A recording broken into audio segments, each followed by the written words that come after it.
everyone, and good whatever moment of this wonderful day you are enjoying on your time zones.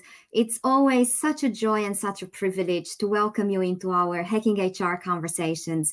And today we are going to talk about ethical considerations in the augmented workplace, and we will be talking specifically about privacy and bias. My name is Minola Jacques. I will be your co-host for the next hour. We have Jessa taking care of us backstage and keeping us safe from all things tech and logistics. And I would just love to take a few seconds to welcome everybody in the audience who just jumped on the link. And if you can help us, maybe drop a few notes in the comments, maybe just let us know where you're connecting from.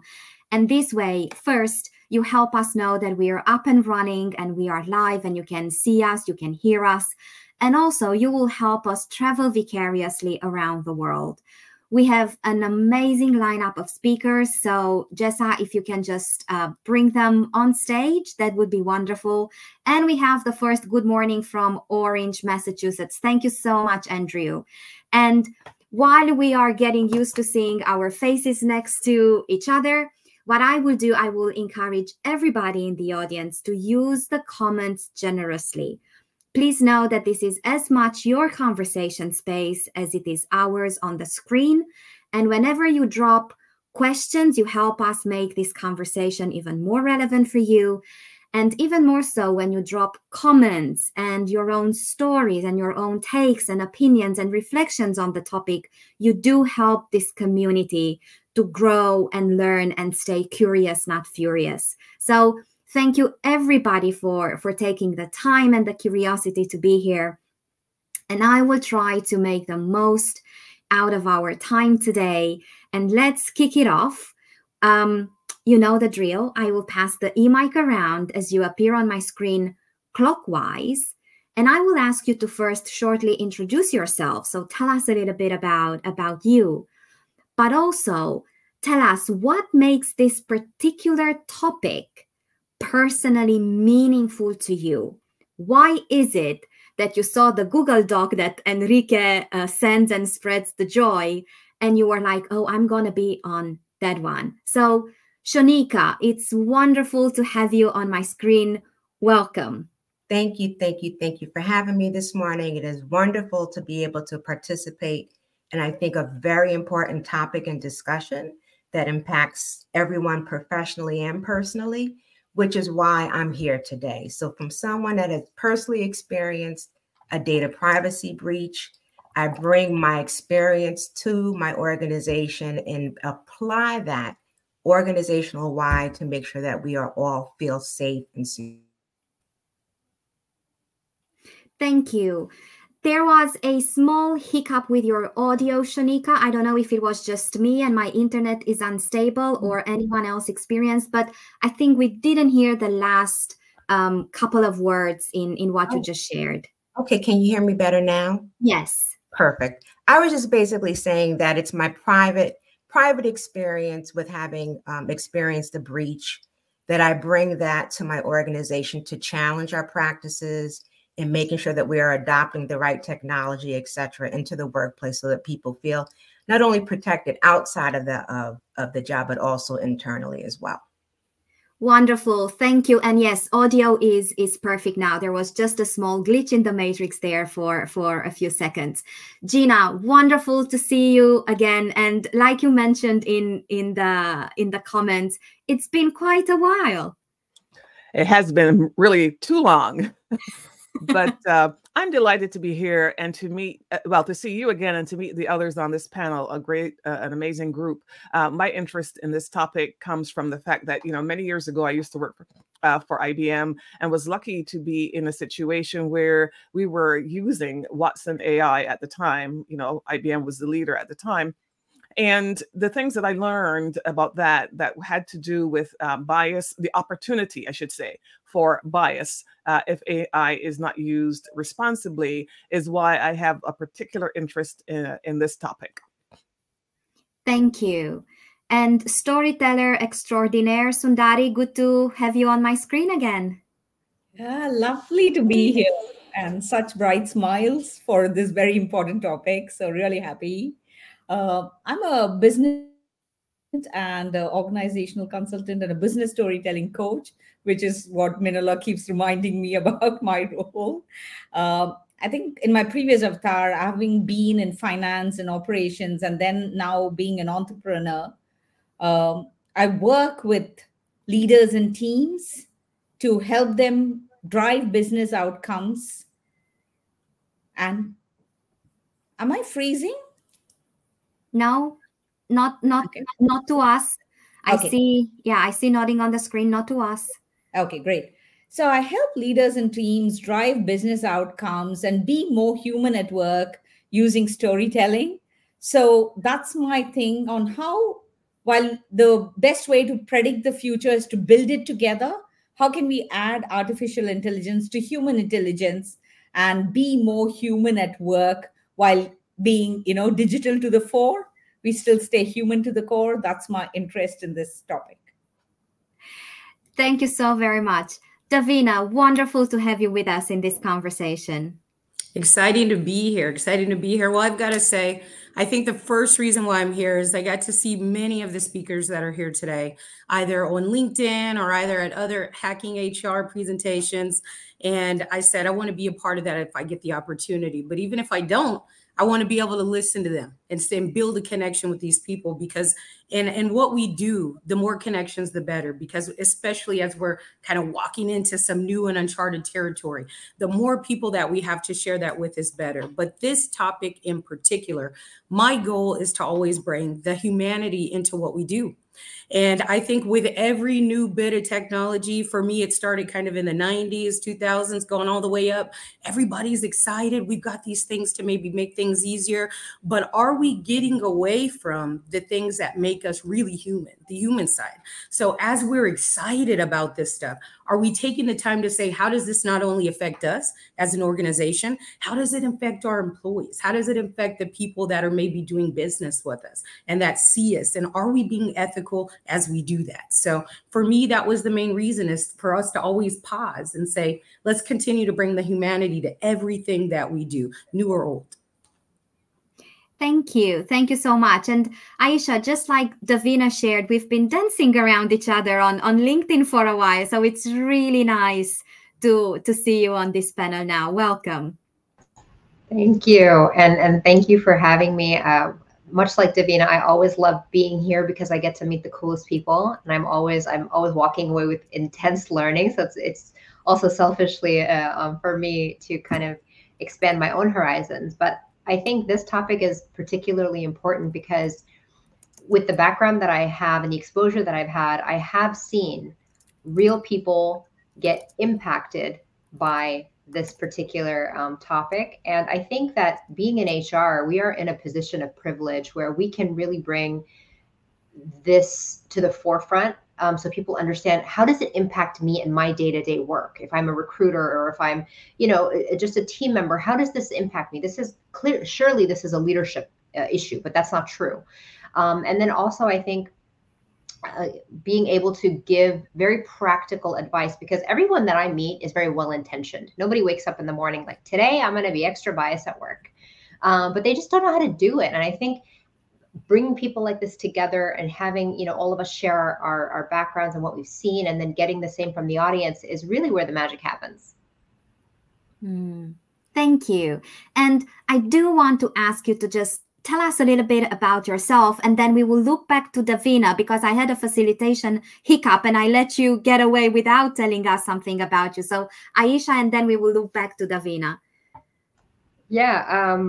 So my name is Aisha, and I have been in the HR space for a little over a decade. We're just gonna keep it there. I'm a mom of 2 boys. I think that's my proudest achievement. And I have been, like many people, thrown into the remote space. Thank you, COVID. And really just navigating it has been fun. I've also moved from my home in Dubai to the United States. So I've been experiencing the remote working, expat life, mom life all together. And it's just been a really fun adventure. Thank you, Aisha, for sharing that with us. And Davina, Tell us a little bit about Davina. I think we thought we were going to escape, right? And just like not have to share. No, I'm just kidding. I'm glad to. So my name is Davina Bernal. It said Vargas, but it's Bernal. I was recently married. I'm a mother of two. I have a son who's a freshman in college, a daughter who's a sophomore in college, because they are only 10 months apart. I don't know what I was doing there, but I got it out the way. I got my two babies. And right now I'm a global director of DEI and culture for a company based out of San Francisco. Very lucky to be there. Been there for about 3 years. Before that, I was with a startup based out of Boston for about 3 years. And before remote was remote, I was at my previous company remotely. Before that, at a retail company in the HR sector for a little bit over 2 years. And that is probably a little bit about me. But I think just like everybody else, I think we were probably champions for DEI and for inclusion and for things like that before it was actually a thing. I would say it was always a thing before maybe it was a thing out loud. And so that's just been a part of what I've done. So it's exciting to be a part of this and continue that. Thank you all so very much for being here. And I was going through the comments. I see we have quite a diverse audience. And only if I look at the screen, you know, I know Sundari is based in Hong Kong, all of you across the US, but with diverse cultural backgrounds. I host you from Basel in Switzerland. So I would really, really encourage everyone. I would expect quite a lot of cultural nuances to enrich our conversations. So again, use the comments, use the chat, and whenever you can give this additional dimension to our conversation, that would be absolutely wonderful.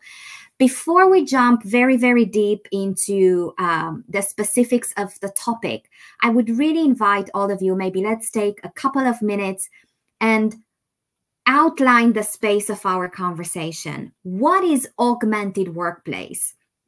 So a bit of a context from my end. Last week, there was the World Management Agility Forum in Lisbon, and we had a Hacking HR panel to discuss about agility and adaptability and AI in the new world of work.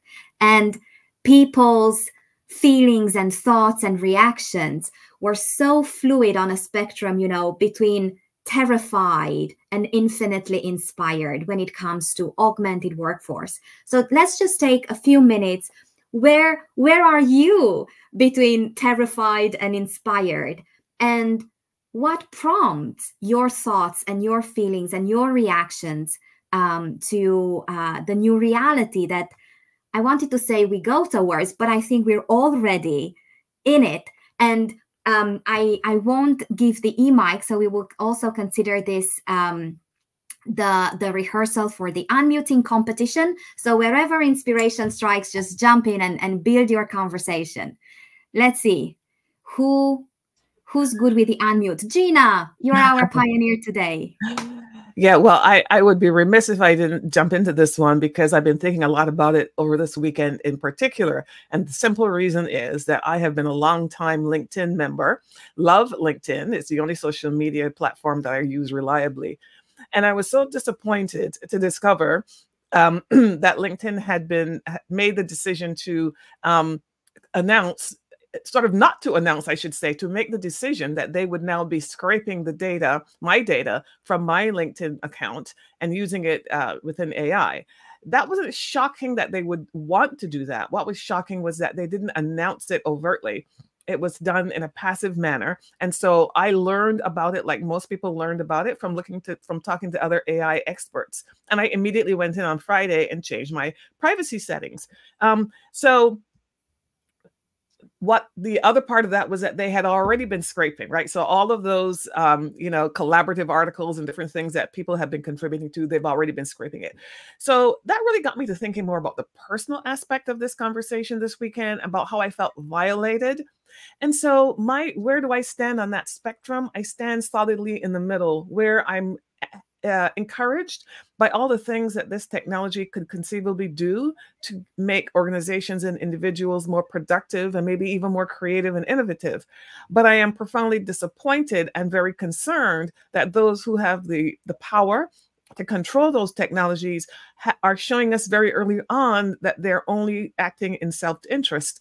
And of course, that means that I think for leaders of organizations, you've got to be careful not to do things like this, because they immediately destroy any trust that you've already built. Thank you so much for sharing that. I'm sure that hits close to home to many people. Sundari. Yeah. Can you hear me well? Yes, all is good. If there's something, I will let you know. I know how to reach you. At my end, so that's fine. I'll continue. We go agile, not fragile. So just go on. Yeah. So I think for me, it's just watching organizations, and I'm so with Gina and about the same issue. Also found out just randomly because somebody posted about it, about the privacy settings, and we all went scrambling and, somebody finding out where is the privacy setting button and what we need to do. So I think organizations are also at the same time sitting on the seesaw and trying to find that balance. So just for example, in adopting generative AI, organizations feel like, at least it feels like, they're pushing the accelerator to the floor while working on the engine at the same time. So there is that urgency to do both. And obviously with the urgency, there is lack of clarity and then the missteps which are coming. And we all heard about the nonprofit eating disorder organization, NIDA, which found out that it replaced a 6-person helpline team and 20 volunteers with a chatbot called Tessa. And Tessa went on to having to be disabled because the chatbot was giving harmful advice that could really make eating disorder worse. And this is just one of the many mishaps. So really looking at, for me, how can we have that framework, have some freedom within the framework, have the innovation, but keep the human in the loop, put the guardrails there, work together, not assume that just because something is a fancy word, it's AI, we are all getting glittery-eyed about it and trying to launch it. And sometimes even take the lazy route out, pardon me for saying that, to say, oh, that's AI and the AI will do it. AI is not that magic wand. Let's step back and see where's the accountability, where's the technology taking us, is it being tested, what are the good use cases that come, and and with that, not just bias, not just privacy, but all the bias issues that can happen. Let's just take a step back and look at it and keep the human very much in the loop. And I think that's the lens that I'm really struggling to work with personally and professionally, in terms of, I want this new shiny toy, but I don't know where it's taking me. Yes. Bias is something that has been around for a long time, right? So I see it as a privilege to be a Black woman in HR, where I happen to be able to pull back the curtain, test our practices, influence changing our practices so that we are fair and equitable when it comes to hiring, promoting, and also career pathing individuals within the organization. And I do a lot of research on AI because if you think about AI, it's built on the foundation of data. And if your data is not clean, that is information that is being adapted and adopted by AI and providing you with information that decisions are being made on. So for me, it's about data cleansing first, then making sure that we have the right data and we have oversight in providing people with the option to opt in and out of how we use the data. So for me, it's about being transparent in the why. I think a lot of good things can come out of AI in terms of being able to analyze data. But when it comes to cultural competence, AI can't do that. AI doesn't have emotional intelligence. So with that said, when we have AI, we have to make sure the human side that we're talking about today is still present to be able to detect those biases and be able to commit to understanding them and making a change. So for instance, relative to performance, if you're using AI to help with performance, make sure that you are clear on what those algorithms are measuring so that people know, have full awareness, so that there are no surprises. So the same thing that we used to do before AI, which is understanding your role, having conversations with people, make sure that they understand the usage, and let them know that this is new for everyone. So we don't have all of the answers, but we do commit to measuring, testing, and being fair, and communicating the results and having their buy-in in terms of whether they want to participate in that or not. Yeah, I want to add on to that, and really to everybody who has spoken. And I think even some of the stuff that we are seeing in the chat, I would say that I'm right in the middle. I mean, I'm excited about it. I think it's great that we have this new tool, but also I want to remind people not to be completely complicit and complacent. When we get these things, what I find is that we're not always going back and checking the source, right? And I think Shaniqua just said it. When we're talking about data, who is actually checking it? When people say, oh, I got this from ChatGPT, I was able to cut my day down now by 2, 3, 4 hours. Okay, but are we sure that even that information is correct? What is your double checks? What is your checks and balances?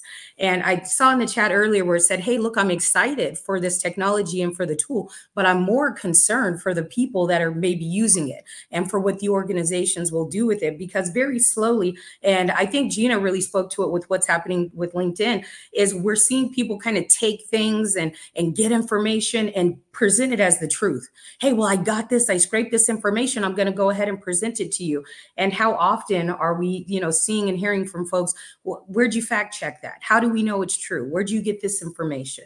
And we're seeing a lot of that come up in major ways.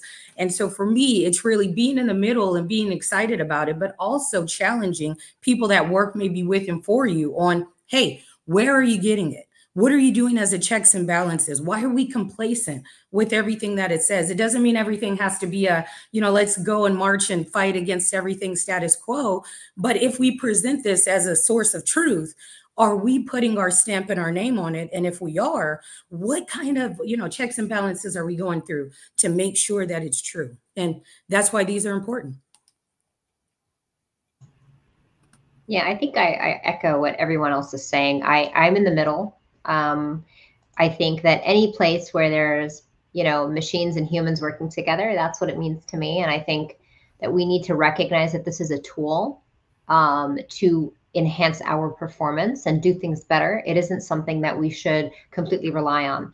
My big areas are, when I see this, I really have to push back and question, what are we using this for? Not everything needs, this is not something to fix all processes and procedures and technologies. Like, we have certain things that work. Let's continue to do that if we need to. I think using that moment to kind of be the voice of reason in the room to say, okay, well, but why are we doing this? Or why are we doing it that way? Is important. And then I think also, I think it was Shaniqua who mentioned, that having that transparent algorithm shared with the organization is something that we need to advocate for. I also think that we need to advocate, depending on how technologically advanced your organization is or how deep it is in terms of creating the technology and implementing it, how diverse are these data sets that are being used to create these outcomes or these reports or whatever it is that you're using it for.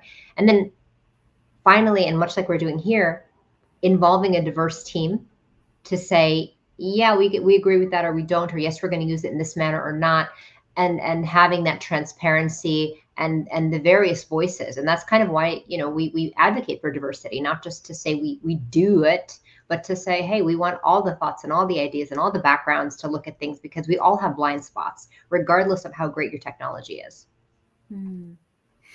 This round of insights reminded me of a panel, I think about a couple of months ago, or recently. Let's go with recently. And one of the panelists said that we're talking about comp and ben and data checking. And she said, it always comes down to check my math, but trust my logic. And just as I was listening to all of you, that popped up in my mind. Now, the next one is a bit more actionable. If we look at all the ethical considerations that you see unfolding around you within organizations, I would really love to hear with real life as transparently as possible sharing. What are some of the approaches to the ethical considerations that really give you hope and trust and inspiration and energy within the workplaces? So what gives you signs that maybe there is a close to utopia scenario waiting for us? And Shanika, I would invite you to be the first one to lead us into this.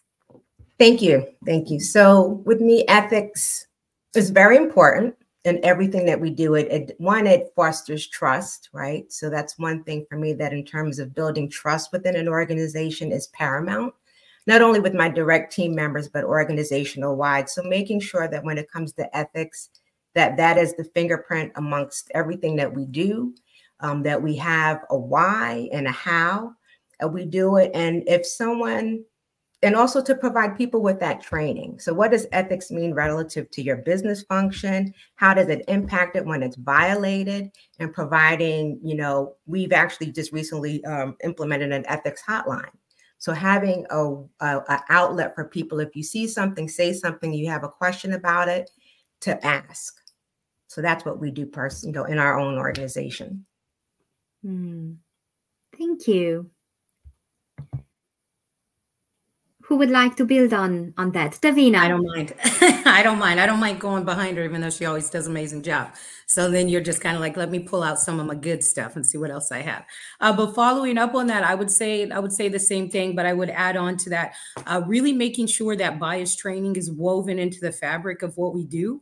I think a lot of companies out there, and I'm sure everybody here probably in the comments would speak to it too, are just buying, let's say, privacy policies and standard, cut rate things from, different, I would say the different organizations out there who are building them, right? You different law firms and things like that, where it's one size fit all. You just put your name on it, and now this is what your company believes in. And instead of really getting to the heart and root of what your core values are as a company, what you're really going to stand for, what you're really going to put your name behind. So building bias training, really building ethics training into the heart of everything that you do and really living it. And if you're not doing that, what are you doing to hold your managers on every level accountable? Your leaders on every level accountable, whether or not they're overseeing a team of people. So that is where I would say, it gives me hope, is that at least I feel like at the company where I'm at and other companies I've been at, when you see something that appears to be out of whack, you can get with partners on your people teams, your HR teams, and on your leadership teams and say, let's take another look at this. And I think that for most places, we've barely even scratched the surface. And it's okay to say, I want to challenge what we are normally doing and use maybe something else, because what we did before might not work in this climate. And I think that'll be true for most of us. Most places bought a lot of the things they use from law firms because they just want to kind of safeguard themselves, let's say, from a lawsuit. So you want to make sure that you have all the legalese and everything, make sure you dot all the I's and that it says this here. But what are you really doing to challenge what is happening on a day-to-day basis? So for us, it's weaving it into the fabric. It's also making sure that there are follow-ups with leaders. What does your leadership training plan look like? Do you have one? Do your leaders meet frequently? How often? Quarterly, yearly, biannual, to follow up on trainings? And then whatever training you have, besides your basic sexual harassment and things like that, when you're talking, are you using the right kind of language? Right? Are you following up on the things that you discussed prior and previously?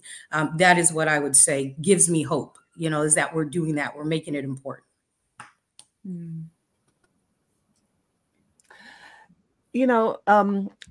Because I'm an organizational psychologist, I cannot help but come at it from this perspective. And one of the things that really gives me hope is that the Society for Industrial and Organizational Psychology has been on the forefront, not just as an organization of researchers and practitioners like myself, but also working with the federal government. The federal government has a task force that is focused on AI.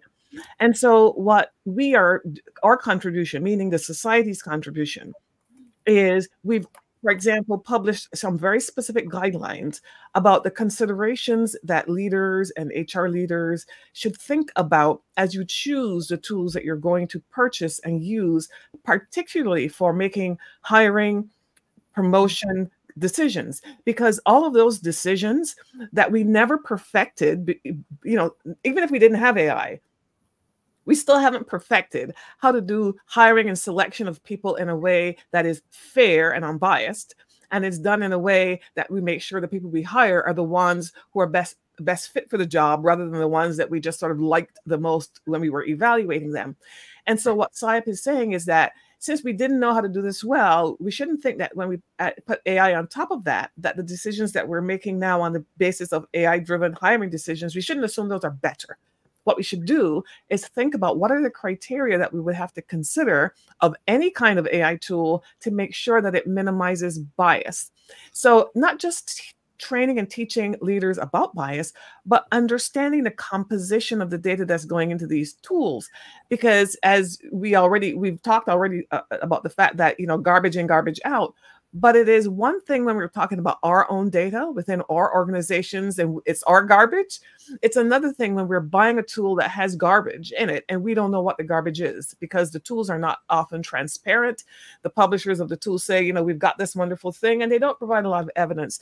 But one thing that gives me hope, which was your question, is that those of us who are in the business of trying to help leaders think about these things are already guiding them to think about understanding what it is that you're buying before you buy it. And if you're using your own data, if your data has not got a representative sample of people in it, whether we're talking about that on the basis of race, gender, or anything else, and you try to use that data to then make decisions about the products that you're going to build or the services that you're going to offer, what you will often discover is that you're putting bias now into the product and service, because the decisions you make about the product and service will not be representative, and therefore the product and service will not be attractive to a diverse clientele or customer base.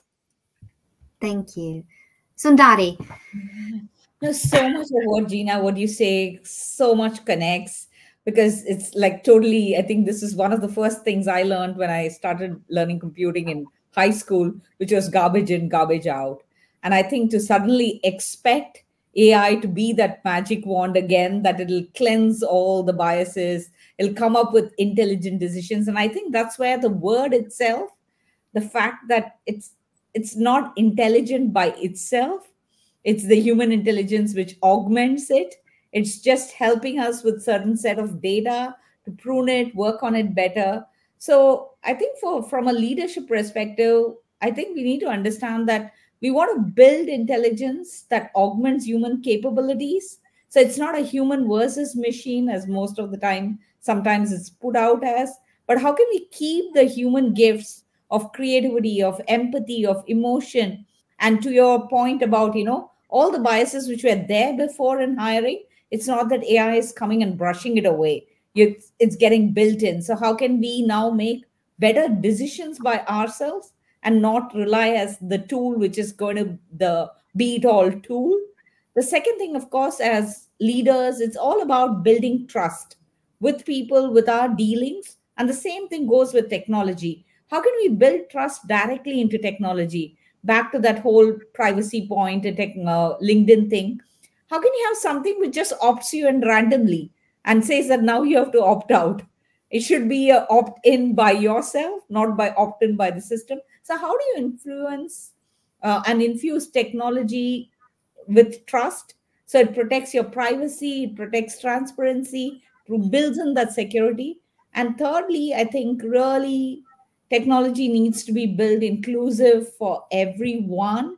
So it needs to serve humans of different culture, of races, nationality, economic status. And I really like one particular organization in India, which works with a lot of the rural poor who are recording their local language as a data testing set. And a lot of times when people do that, they don't get paid their due. But this organization is working with the poor who are doing these, lending their voices to train AI to get their fair wages. So there is something that can happen even in a situation where you're feeding data. How can you be more human? How can you be mindful of how you're doing this? And I think organizations, definitely human resources groups, can work more at it, not use this as a crutch, not make the lazy solution, but really question and use it to flex and come out even better. Ayesha. Yeah, I'm just, my mind is blown. I'm so wowed by my fellow panelists and their insights. What gives me hope is that we're having this discussion. Other than all of the federal regulations that are coming out, which I think are so needed. Also, there are a bunch of ESG regulations that companies are now being held to, and quite frankly, the people are being loud about what they want and what they will and will not purchase and will not agree to. So that's that aside. I think from a practical day-to-day perspective, why I wake up in the morning and I'm like, yep, I got this, is when you dive into it, it's not that scary. I am not a data scientist, but I have led programs and projects that have had very complicated AI powering the back end. And so what I mean by it's not complicated is that what I tell my leadership and people is that when you go into an organization and you're trying to kind of create this culture that is adopting AI and using it responsibly, you have to do a couple of things. One is you have to ensure the foundation is there. So somebody mentioned unconscious bias. Somebody mentioned sexual harassment. You'll be surprised by the amount of times I have gone into companies and seen that they do not have a written sexual harassment policy, or they do not have policies around what happens if you are discriminated against. Everybody kind of knows it, but it's not written. So making sure that you have the foundations kind of built before you drive on the road. And then consistency. Sometimes we have clients or leadership that want to have this big bang. They're all about it. And they're like, we got to make this huge and it's so important. And it's like, hang on, we can do a few big things, but we need to be sending the message consistently. And what I mean is you have your policy rollouts, which people become aware of, and you have an awareness campaign throughout the year. And then you can have coffee chats, which talk about this. And then you can have training programs. And then, so it's a multi-pronged approach to developing this culture around responsible AI usage and responsible behavior within that organization. And then you really have to think about, how are we rewarding the behavior that we want to see? And how are we encouraging people not to do certain things? So if you have ethics committees, and if you have policies in place, but then you have people with very horrible behavior or practices, and it's kind of like an unspoken kind of, yeah, we know it happens, but it's fine. No, it's not. So you really do have to have leadership that has a backbone and that is willing to commit. And it creates an environment in which people know, okay, it is okay for me to speak up. It is okay for me to point out when something is going well and say, awesome job. Or it's okay for me to say, no, that's not going okay. And that's not right. It goes against our values. So I think there is no one magic pill in my view, but I am hopeful because I see that it is something that we can take into by little pieces, and we can all kind of work together to make it become a larger culture in which we are responsibly using AI. We scratched a little bit on the topic of my next question. So this is why I'm pulling the mental post-it and addressing it now. What are some of the skills and capabilities that we should develop within the workplace, not just within the HR, that would ultimately help us navigate privacy and bias, and even as one of you mentioned, really create a culture of ethical awareness? So some skills and capabilities, and there are extra points for skills and capabilities that are not within the circle of the usual suspects. So something that we would not normally immediately associate with this, but definitely underpins navigating privacy and bias. And because we are already 10 minutes into the second half of our conversation, I will give you a few extra seconds to think about and go for the additional points. Just welcoming everybody who joined a little bit later. And for those of you who missed a bit of the beginning, or you need to drop off and miss the ending, don't worry, this is being recorded. And just anticipating some of the questions, you can watch the recording or recommend it straight from the same link on LinkedIn. Check your privacy settings.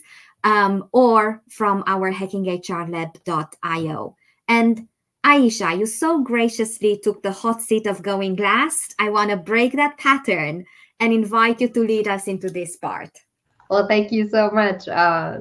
No pressure. No, I think honestly, for me, again, I like to break things down and make them very simple. I think to move away from the usual suspects, obviously there has to be a lot of technical capabilities in certain teams that we have to ensure is going on. Usually that isn't the problem though. The challenge comes in that most of our people do not know how to read the data that they see. I think data literacy is extremely important. I teach my boys financial literacy and data literacy because I think that it empowers them. When we say, we want our people to speak up. Well, speak up about what? If I don't know what I'm reading, what am I going to speak up about? So that's one element. And then the other element is, and there is no magic pill for this one. If you have one, please let me know. But it is creating that culture of, I am not afraid to use my voice to call things out. And every organization is going to be different. So I think it's really diagnosing where you have a problem and getting the voices off the floor, and fixing that. Is it a issue of, people are afraid of speaking up because of retaliation or whatever it may be, but really delving deep and understanding, why am I not getting my people telling me like it is, basically, right? If you have a culture of engagement surveys that go out and never get listened to and never get implemented, your people have lost trust in you. So maybe the training for that one is to go back and build trust by creating implementation plans. And so my point is that it'll be different for every organization. And so it's not a copy paste, this is the solution, this is the training. But I think those two elements are so important in my view. Thank you. Sundari. Yeah.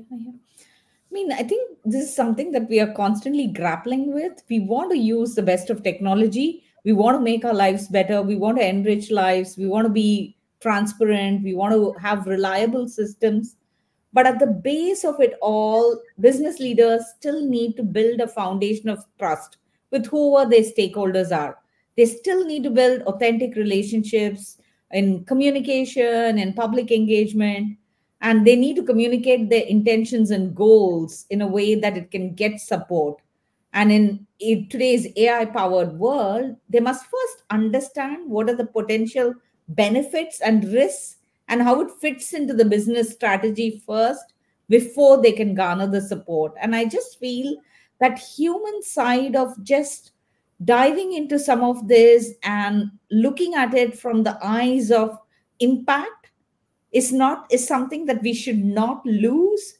And I just feel that as missions get better, and they certainly will, humans can only be better versions of themselves. So there's even more greater need for human skills, things like empathy, things like the so-called soft skills, which I call as power skills. It's not about just removing repetitive tasks. It's not about looking at big data, taking away things. It's not about even higher level problem solving. So I think the antidote to all of this in some way is really being more human at work, looking at how are you building trust equations. And everybody talked about, how are you working with systems which are transparent, not grabbing that nearest software which is there, which could help you without looking at what is the technical portfolio that it offers. Have we checked out the technical report? Have we looked at what are the biases it's addressing or not? So really going deeper and using the human intelligence a bit more while we are playing around with AI. So while I want to say AI plus HI, I think we are sometimes forgetting that the humans have to lead. So it's really keeping the human in the loop and taking a leading role. And again, as a communications professional, this is where I feel we can't let others decide. It's not in the hands of the private bodies. It's not in the hands of governments. everybody needs to get involved. Everybody needs to have a say. You don't need to be a data scientist, to the point that somebody else was also saying. All of us have skin in the game, and we all need to get involved. We all need to find a way to drive this.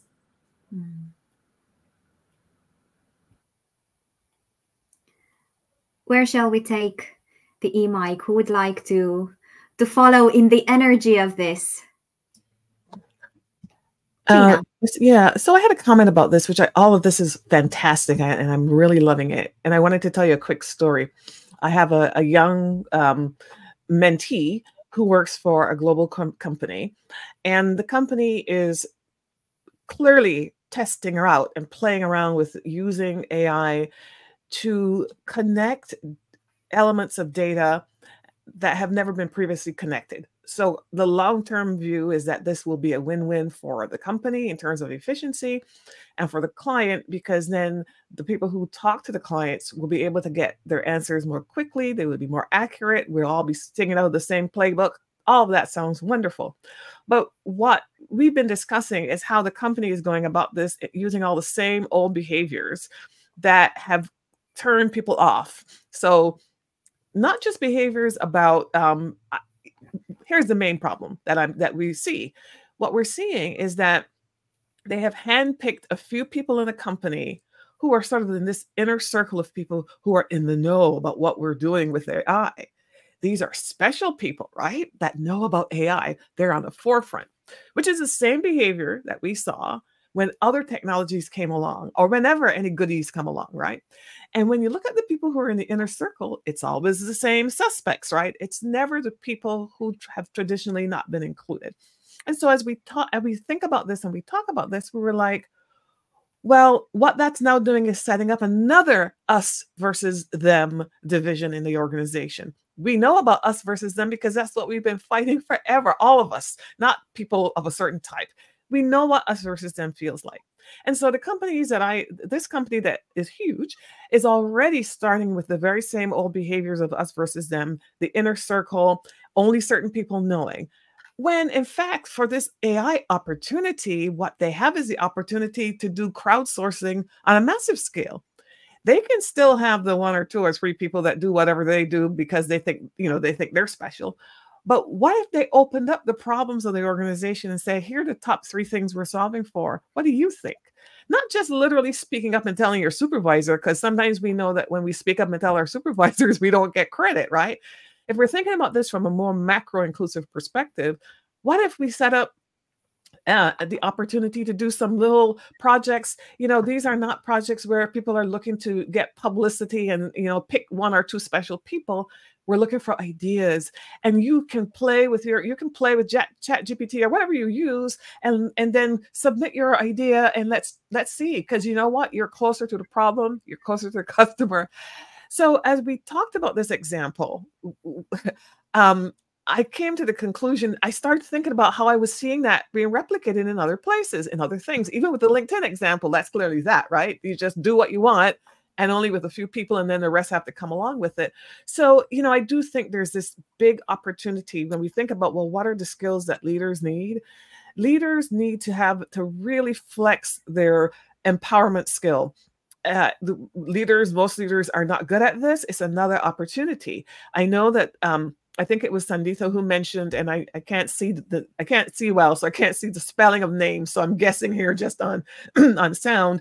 But this is where the empathy comes in, because stop for a minute and think, how would I feel if I was working in that department and now all of a sudden I feel like, what's going on? Not just is it going to endanger my job, because I worry about that too. That's down I'm just worrying about, well, I'm not a part of it.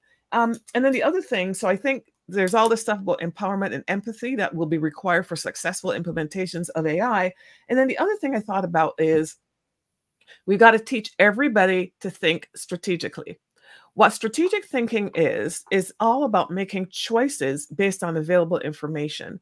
And we traditionally only teach strategic thinking to people at the top of the house, because we only think that they're the ones that need to think long term.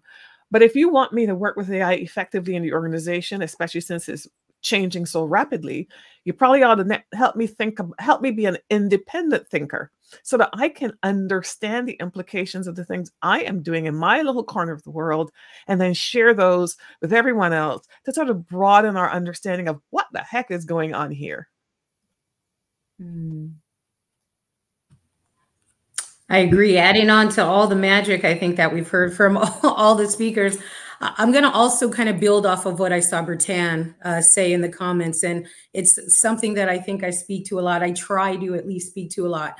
A lot of times whenever we are talking about new tools or introducing new things or all these new ideas, it's really up to whatever our company's people team to do, right? Whoever's on your people team, whoever does like your HR, whoever does, you know, your DEI, the inclusion work, different things like that. It's up to that team. And very rarely would I say we really see our executives speaking to it. I'm not speaking from personal knowledge. I'm saying from things that, of course, we've heard and we've seen. Our executive team sit back and they're letting maybe your people teams run with these and trusting that they are doing everything correctly and that it's the right way to go. And so we're just going to follow it. People team said that this is the right way to go. We're going to get behind it. But really shifting some of the responsibility onto our executives to make sure that whatever we are rolling out is done in a unified nature, not just because we said so, but because we are all going to commit to modeling it, to doing it, to standing behind it, to believing in it. And I believe that just from, of course, the things that I've seen online and through other groups and organizations, we don't see that a lot. We see a lot of really excited people teams talking about what this is going to do, and everybody get excited, and we're going to have some trainings and we're going to teach you how to do it. And you might not get that same thing from the executives, but imagine, I would say, the difference and how responsible I think companies might become if it's truly your CEO standing up there, right? If it's truly your CFO, your COO standing up there saying, this is what we're going to do. We 100% back it, believe in it. This is how we are going to implement it. And this is how we are going to stand behind it. And by the way, I am going to stand behind everybody on every level of this organization, from a brand new employee all the way up to our most tenured associate, if you are doing this. So I don't necessarily have a tool, but what I would say is if your executives are truly committing to everything that, let's say, your people team has always committed to, I think that that's where we might see some of this disconnect start to become bridged. Because when you know at the highest level, hey, as an employee, I can walk into the executive's office and I can say, okay, hey, I want to let you know that we are using some tools and I really feel like they are really biased. Can I have a few moments? And I know at big companies that might not always be the way, might be some gatekeepers or things like that, but is there a bridge? Is there an avenue? Is there something that we can do to where your lowest levels are being able to connect with the highest levels? I know Shaniqua talked about a hotline, different things like that. And then taking that a step further, where does it go after that? Right. Many of us have worked for companies where there are hotlines, things like that. Who does it go to?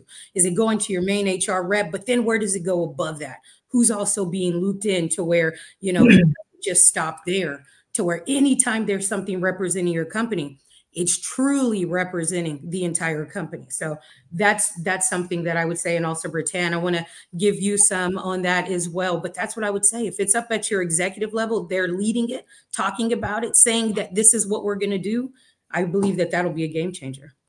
Yeah. And if I could circle back to basically say you all had really great points on that. And I didn't reference before in the previous question of how I feel about it in terms of the enthusiasm. I think that we're in a culture and a space where there's a lot of things happening. So DEI, following the murder of George Floyd, was at the front and center of things. And I think we still have to harness those very reasons why we started to look at things differently in our approach to using AI and ensuring that people feel safe, that they have information, that people know that they're not being replaced, but this is an opportunity to actually upskill our workforce. So to what Aisha was saying, I'm sorry if I mispronounced it, in terms of being able to read the data. So being able to do deductive reasoning. What is the data telling us? Are we underrepresented in some areas? These are opportunities for people to lean in versus lean back when it comes to AI, and provide people with opportunity, because AI is a very vast space. So we have generative AI, we have special intelligence AI, there's coding that goes into AI. So these are opportunities for people that if you want to learn more, raise your hand so that we can find a way that we can incorporate your interests into using it responsibly, that we're being inclusive in terms of why we're using it and getting people's feedback. So that leads into, like, when it comes to having committees, not just on ethics, but also having somebody, when you build committees, having diversity of thought in the room. So if that is not your lane, still invite other people to participate and learn. This is knowledge sharing. This is a way to cross collaborate. And it's also an opportunity to feel valued, seen, and heard. And I think that's one of the things that I've heard amongst my peers, is making sure that we don't lose that human touch of making sure that people feel valued, that they feel seen and heard, despite the inclusion or the implementation of AI. So people have competencies that they're in their job. They want to know that they're performing well. They want to contribute, and making sure that AI is not removing that opportunities for others.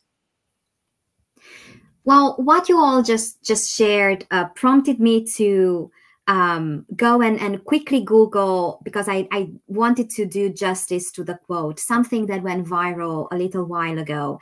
And it comes from author and video game enthusiast Joanna Maciejewska. Probably I mispronounced that terribly. And she said, "I want AI to do my laundry and dishes so that I can do art and writing, not for AI to do my art and writing so that I can do my laundry and dishes." And I love the point that all of you made in some way, shape, or form, that it's what we use AI for and how we use AI that are equally essential, and they raise equally valid ethical considerations within the workplace. Now, I'm going to say something terribly painful, and that is that we are 4 minutes away from wrapping this panel up. I feel like we could go on for at least a couple more hours, but I'm sure that, you know, people in the audience enjoy this and they feel energized and inspired, and they want to put all this wonderful wealth of wisdom to good use. Now, punchline style, one sentence, medium length, so not short, but definitely not long. For those of us who sit here and say, "But I don't have a seat at the strategic table. I don't know what to do with all of this."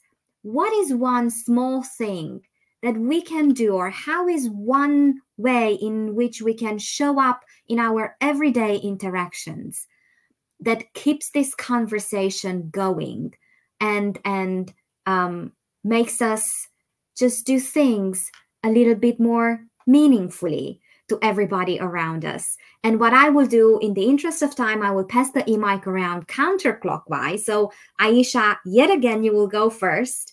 And a few extra seconds for inspiration, just to thank every single person in the audience, either now enjoying us live or later on in the recording. Thank you for being here. Do keep this fundamental conversation going. Follow our panelists on LinkedIn. Keep dropping your comments, and just really make a difference around you. So, Aisha, what can we do? You're on mute. Yes. Apologies. So what we can do practically is two things in my view. One, educate yourself where you feel like you have gaps. So you can at least speak the language and be included in that way, because that is your own, the onus is on you. And the second part of that is never underestimate the change that you can make by connecting with other people. And I think it was the Dalai Lama who said, if you think you're insignificant and make no difference, try sleeping in a room with a mosquito. So I really do believe there's a lot of power that you carry as an individual. And if you really want to make a difference, the way to do that is to understand where you are and what's going on around you, and educating yourself that way, and then making the time to connect with other people. Thank you so very much. Davina. Absolutely. I would say to people to stay active in groups like this. My HR role, the first HR role I had, I tell people this is not a secret, was one of the most horrible roles I had. Not because of the work, but because I was excited. I was new, I was fresh, I was young. I thought I was going to change the world, make a huge difference. And I found out very quickly that the people I was working with and working for and the executives were not that ethical and weren't doing the things that we were preaching to others to do. And so for a while, it was taking me down. I was starting to question the reason why I was doing things.